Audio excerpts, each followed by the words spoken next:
নমস্কার শ্রোতা বন্ধুরা, স্পিরিচুয়াল অ্যান্ড মোটিভেশনাল অ্যাডভাইস চ্যানেলে আপনাদের সকলকে সাদর আমন্ত্রণ জানাই। উদ্বোধন পত্রিকার শ্রাবণ সংখ্যা থেকে একটি ছোট্ট লেখা আপনাদের আজকে আমি পড়ে শোনাচ্ছি। লেখাটির নাম অন্তর্মুখ। শ্রীমা কোনো কাজের জন্য এক সন্তানকে একদিন দূরের এক গ্রামে পাঠাইয়াছিলেন। তিনি কাজ শেষ হইবার অনেকক্ষণ পরে মায়ের নিকট উপস্থিত হইলেন। মা তাহার বিলম্বের কারণ জানিতে চাহিলে শুনিলেন, তাহাকে যে প্রয়োজনে পাঠানো হইয়াছিল তাহা যাইবার সঙ্গে সঙ্গেই মিটিয়া যায়। বাকি সময়টা তিনি কথাবার্তায় অতিবাহিত করেন এবং পরে একটু হাঙ্গামাতেও জড়াইয়া পড়েন। মা ইহাতে ব্যথিত হইয়া দৃঢ়ভাবে বলিলেন, যখনই কোনো কাজে কোথাও যাবে, কাজটি হয়ে গেলেই তক্ষণই চলে আসবে। দেখা যায় জীবনে অনেক সময় কেঁচো খুঁড়তে গিয়ে বেশি খুঁড়ে আমরা সাপ বের করে বসি।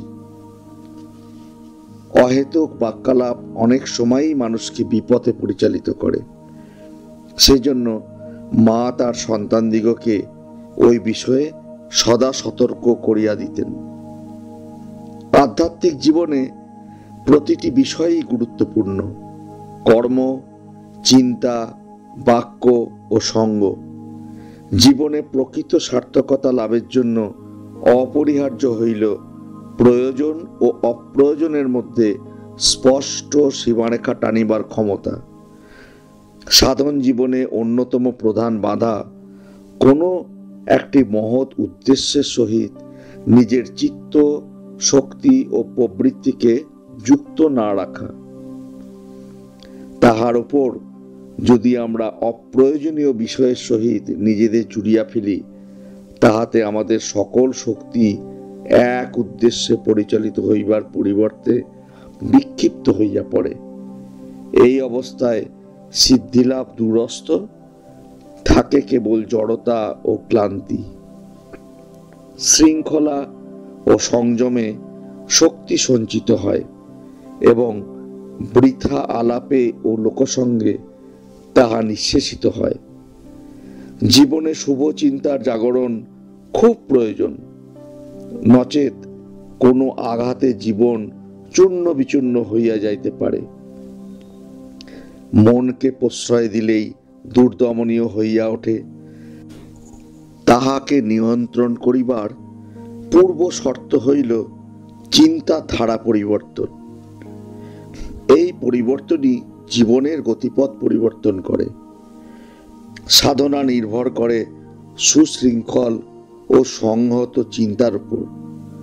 শরীরগত কঠোরতা সহজ, কিন্তু মনকে উচ্চস্তর স্থানে স্থাপন করিয়া রাখা সহজ নহে। অসৎ চিন্তা দূর করিয়া সৎ চিন্তা ধারণ করিবার চেষ্টা এক প্রকার কঠিন তপস্যা। অশুভ চিন্তাকে প্রশ্রয় দিলে তাহাই ধীরে ধীরে মনকে অধিকার করিয়া ফেলে। প্রথমে তাহা বুঝিতে পারা যায় না, কিন্তু যখন বুঝা যায় তখন কিছু করিবার থাকে না। এ প্রসঙ্গে একটি মজার কাহিনী রইয়াছে। একটি উট এক তাঁবুর দরজার ভেতর তাহার নাকটি গলাইল।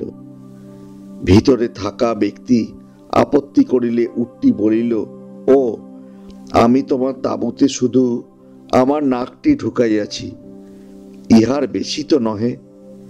কিন্তু ধীরে ধীরে সে তাহার মাথাটি, তাহার সমগ্র দেহখানি তাঁবুর ভিতরে ঢুকাইয়া দিল। ওই ব্যক্তি প্রতিবাদ জানাইলে উটটি বলিল, যদি তুমি তাঁবুতে আমার উপস্থিতি পছন্দ না করো, তবে তুমি বরং বাইরে যাও, আমি থাকিব। অশুভ কোনো কিছুকে প্রশ্রয় দিলে তাহা আমাদের এইভাবে অধিকার করিয়া ফেলে।